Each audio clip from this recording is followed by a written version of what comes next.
Hello, welcome friends, traders of the channel, geopolitical analysis video. Thank you for another video here.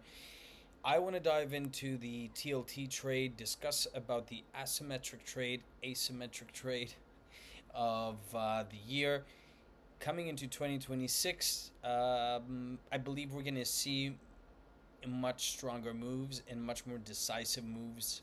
The end of 2025 was a little bit anticlimactic when it came to the TLT trade, but patience is required, especially for this trade, because there are a lot of tailwinds but also headwinds against the treasuries of the United States of America. Okay, so I want to talk about first our thesis and what would invalidate our thesis. Okay, so let's start with this. I'm not going to talk about the fundamentals, why I think we should be holding TLT, but just purely looking at the chart, I think that the lows are in, and I think that this rounding effect has still played out since September. Okay, so it's been September, and we're on now January. So that's September, October, November, December. Okay, so for 4 months we've been holding these lower prices here, and we performed a check back here after the head and shoulder formation. We're seeing this head shoulder formation, so that is possibly where we could be heading again over here, this yellow line, if not a little bit lower, to tag some of these lower prices. That doesn't invalidate our thesis. What it would invalidate our thesis, I mean, I'll get into that, but so the thesis here is that we might check back some of the higher lows and then storm back up again into the hundreds.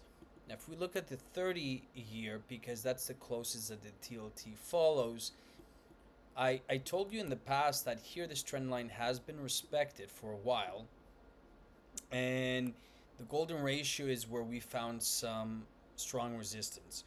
We tried to gap up, we couldn't, we came down, jumped up again, came down. So there's clear resistance in this area, as we can see over here. This is the 0.618, the golden ratio of the Fibonacci. Now, my thesis here is that we will come down much more decisively, have a bounce, and then come down again, much lower. Okay, I'm gonna leave this for future videos so you guys don't think that flip-flopping. This is my scenario number one. However, what would invalidate our thesis is this.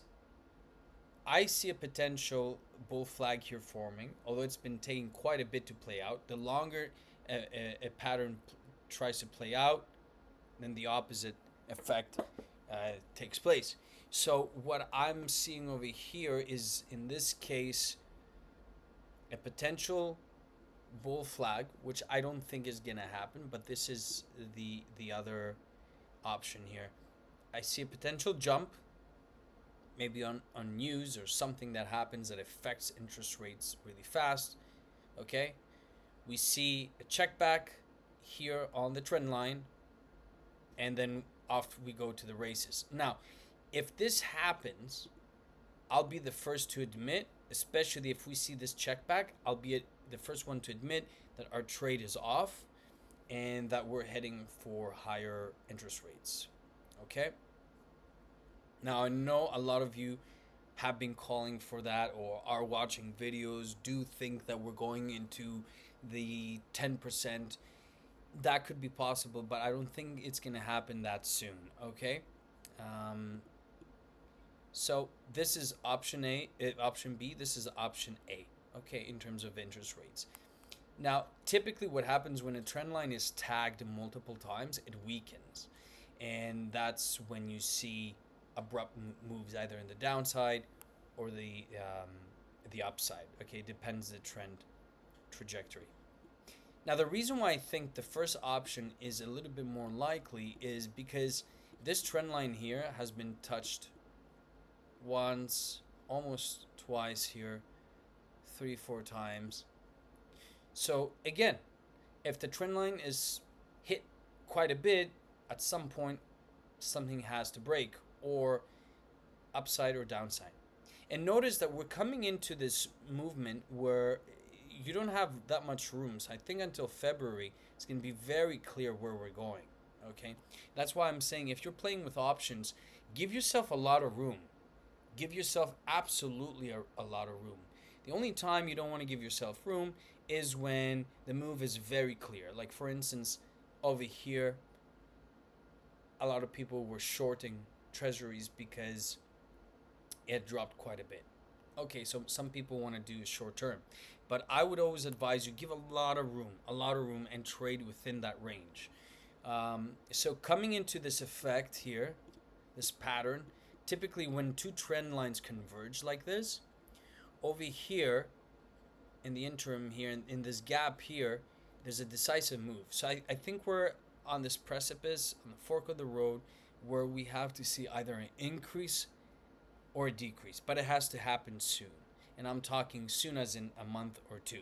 Okay, so that's what I have to say. If it happens and we surpass 4.9, we come back to the 5%, then I think it's very likely that we go and we knock out the 5.17%.